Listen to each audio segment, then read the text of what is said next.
Deus permitiu que seu povo fosse escravo no Egito para ensinar uma grande lição a seus filhos que seriam integrados no Arraial Santo nas futuras e principalmente na última geração. Naquela ocasião, vimos o modo assombroso como o Senhor libertou o seu povo do cativeiro egípcio e da mesma maneira que ele operou no livramento do povo hebreu ali, ele também vai operar para livrar o seu povo agora no final, quando o mundo todo estará envolto em trevas, calamidades, confusão e a destruição iminente prestes a cair sobre os habitantes do planeta. Ali naquele país, conta-nos o relato bíblico, que o povo de Deus vinha sendo mantido cativo e o opressor se negava a liberar o povo de seu jugo. Então, como medida extrema, após vários avisos em forma de pragas, Deus enviou, afinal, o anjo destruidor para tirar a vida dos primogênitos de toda a casa do Egito que não tivesse o sinal do sangue nos umbrais da porta. E à meia-noite, então, o anjo destruidor passou pela terra do Egito, ceifando a vida de todos os primogênitos das casas que não tinham o sinal do sangue, levando desgraça e grande lamentação por toda aquela terra. Agora, no final, o anjo destruidor passará novamente, e desta vez não sobre um país ou apenas uma nação, mas sobre toda a terra, para executar sua obra de destruição, e todos os que tiverem o nome escrito no livro da vida não serão atingidos. Segundo o livro de Apocalipse, antes da destruição, Deus vai colocar uma marca em todo aquele que tiver o nome escrito no livro da vida, para que eles não sejam atingidos pela destruição. Sabendo que essa marca, ou o selo, ou o sinal de Deus, vai te livrar da destruição, não seria sensato procurar saber qual é essa marca, qual é o sinal, qual é o selo de Deus? Lembramos que sinal é somente um símbolo. Ele representa algo maior.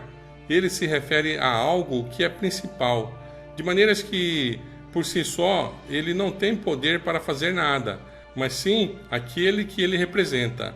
Esse que ele representa, sim, esse é que tem o poder para fazer tudo. O mundo todo se encontra num estado incerto. Guerras, rumores de guerras, nação contra nação, alvoroço, pandemia, fome, calamidades na natureza e na sociedade. A política de ideologia está encaminhando as nações para um conflito social entre os próprios cidadãos de um país qualquer, e as pessoas estão na expectativa de dias melhores, mas, infelizmente, a previsão é de mais confusão.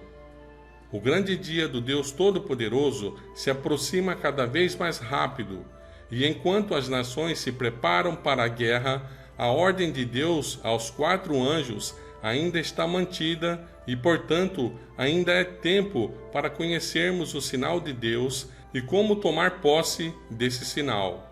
Porque depois que os 4 anjos soltarem os 4 ventos, não haverá mais oportunidade de salvação.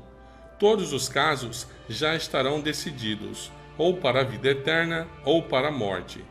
Mas os 4 ventos ainda estão sendo conservados seguros pelos 4 anjos, até que todos os filhos de Deus tenham recebido o selo de Deus na sua fronte. Com efeito, é Deus quem efetua a salvação, mas Ele usa os meios para as pessoas salvarem, e elas são salvas na medida em que obedecem à voz de Deus. Quando Ele enviou o dilúvio para a destruição do planeta, Ele providenciou um meio de salvação, e as pessoas que obedeceram demonstraram sua obediência entrando na arca. As pessoas que não obedeceram não entraram na arca e pagaram com a própria vida como consequência por não obedecerem. Raabe também demonstrou sua obediência pendurando um cordão vermelho na janela de sua casa. Não foi o cordão que a salvou, mas ele foi um sinal, um símbolo da sua obediência ao trato feito com os guerreiros israelitas. De modo que na Bíblia tem vários exemplos de como Deus salvou seus filhos da destruição iminente e quando eles demonstraram sua obediência a Deus, se apropriando do sinal estabelecido por Deus. No caso dos hebreus, lá no Egito, o sangue nos umbrais da porta da casa, e eles saíram do Egito guardando o sábado. Tanto é que lá no capítulo 16 de Êxodo, Deus diz assim a Moisés: eu quero ver se o povo anda guardando a minha lei. Então eu vou fazer descer pão do céu para ver se o povo anda obedecendo o sábado. E Raabe também, com o cordão vermelho pendurando na janela de sua casa, e Noé, o fato dele construir e entrar na arca. Agora no final, quando a terra será purificada e restará somente o trigo, todo o joio será destruído. Haverá uma grande, mas uma enorme, uma mega destruição, antecedida por uma grande crise mundial. E Deus, desta vez, será que ele usará algum sinal do tipo um cordão vermelho na janela da casa para livrar o seu povo? Será o sangue nos umbrais da porta da casa de seus filhos? Não. Nesse tempo, os fiéis filhos de Deus já não terão mais casa. Estarão em processo de perseguição. Provavelmente, nessa altura, já terão perdido tudo, todos os bens materiais. Mas será que Deus vai providenciar alguma arca espacial para livrar o seu povo? Isso seria interessante. Mas Deus vai ter um sinal, e esse sinal não será algo tangível, como foram os demais sinais anteriormente. Somente os anjos poderão ver esse sinal. E desta vez, o sinal não será coletivo, será algo personalizado, individual. Só a pessoa receberá. Então, para sabermos sobre o que será a marca de Deus, qual é esse sinal de Deus, deveremos ir para a Bíblia, onde ela fala sobre ele. Vi outro anjo que subia do nascente do sol, tendo o selo do Deus vivo, e clamou em grande voz aos 4 anjos, aqueles aos quais fora concedido ferir a terra e o mar, dizendo: não danifiqueis nem a terra, nem o mar, nem as árvores, até selarmos na fronte os servos do nosso Deus.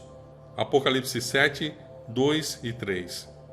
Uma coisa interessante sobre esse verso é que temos outros textos na Bíblia que falam dessas mesmas coisas, de modo que, quando a gente lê todas elas, vemos que tem uma relação entre elas e em nossa mente fica entendido claramente uma mensagem que Deus colocou de forma, até podemos dizer, quase que subliminarmente, e não tem como pensar em outra coisa senão no selo de Deus. Agora, existe um recurso muito poderoso utilizado pela mente humana para lembrar de qualquer coisa. Esse recurso serve como referência. É como se fosse uma âncora para lembrar qualquer coisa que quisermos armazenar na memória. De modo que quando você vê, ouve ou lê a palavra que você definiu como âncora, rapidamente você já vai lembrar da informação que você guardou nessa âncora. Quantos já brincaram, por exemplo, daquela brincadeira, hoje é domingo, pé de cachimbo e tal? E assim, cada palavra que você fala te faz lembrar da próxima. Pois é, Deus usa alguns tipos de âncora, como por exemplo, o arco do concerto, o arco do pacto. Se você conhece a história, toda vez que você vê o arco-íris, automaticamente você já lembra que o mundo não será mais destruído por águas. Então, será que Deus, como Criador, ele conhece como funciona a mente humana? Será que ele não colocaria uma âncora no seu selo, na sua marca, para que as pessoas pudessem sempre lembrar dele como Criador? Seria possível que ele tenha feito isso? Assim, podemos ver que os filhos de Deus serão selados antes da destruição da terra e do mar. Então, o selo de Deus tem algo a ver com algum evento relacionado à terra e o mar. A terra e o mar. Muito bem. Então, vamos ler mais 2 textos na Bíblia E depois, em seguida, vamos ler o terceiro texto. E aí, prepare-se. Você vai perceber automaticamente. A sua mente vai te dizer qual é o selo de Deus. Não vamos falar nada. Sua mente vai te dizer qual é o selo, a marca de Deus. Então vamos para o primeiro texto, que se encontra em Apocalipse 10, 5 a 6. E o anjo que eu vi em pé sobre o mar e sobre a terra, levantou sua mão ao céu e jurou por aquele que vive para sempre e sempre, o qual criou o céu e as coisas que nele há, a terra e as coisas que nela há, e o mar e as coisas que nele há, que não haverá mais tempo. Ótimo! Esse foi o primeiro texto. Vamos agora para o segundo texto. E eu vi outro anjo voar pelo meio do céu, tendo o evangelho eterno, para pregar aos habitantes da terra e a toda nação, e tribo, e língua, e povo, dizendo em alta voz: Temei a Deus e dai-lhe glória, porque vinda é a hora do seu juízo, e adorai aquele que fez o céu, e a terra, e o mar, e as fontes das águas. Apocalipse 14, 5 a 6. Muito bem, até agora vimos que algumas palavras que se repetem nesses textos e estão presentes também no texto que fala sobre o selo de Deus são a terra e o mar. Obviamente que no texto do selo não tem o céu, porque eles não vão destruir o céu, é claro, mas somente a terra. Então, o céu, a terra e o mar é algo que se repete e é claro que está se referindo à natureza, ao meio ambiente. E então, vamos para o terceiro texto e ali vai ficar claro para você qual é o selo de Deus. Lembrando que o selo de Deus agora não será mais algo tangível como foi o sangue, o cordão e a arca, mas algo que tem a ver com o céu, a terra e o mar. E o terceiro texto é este aqui. Lembra-te do dia do sábado para o santificar. 6 dias trabalharás e farás toda a tua obra. Mas o 7º dia é o sábado do Senhor teu Deus. Não farás nenhum trabalho, nem tu, nem teu filho, nem tua filha, nem teu servo, nem tua serva, nem o teu animal, nem o forasteiro das tuas portas para dentro. Porque em 6 dias fez o Senhor os céus e a terra e o mar e tudo que neles há. E ao 7º dia descansou. Por isso o Senhor abençoou o dia de sábado e o santificou. Êxodo 20, 8 a 11. Percebeu? A pergunta é: qual é o selo de Deus? A tua mente já te respondeu. Certamente guardareis os meus sábados, pois é sinal entre mim e vós, nas vossas gerações, para que saibais que eu sou o Senhor que vos santifica. Pelo que os filhos de Israel guardarão o sábado, celebrando-o por aliança perpétua nas suas gerações. Entre mim e os filhos de Israel é sinal para sempre, porque em 6 dias fez o Senhor os céus e a terra, e ao 7º dia descansou e tomou o alento. Êxodo 31, 13 a 18. Também lhes dei os meus sábados, para servirem de sinal entre mim e eles, para que soubessem que eu sou o Senhor que os santifica.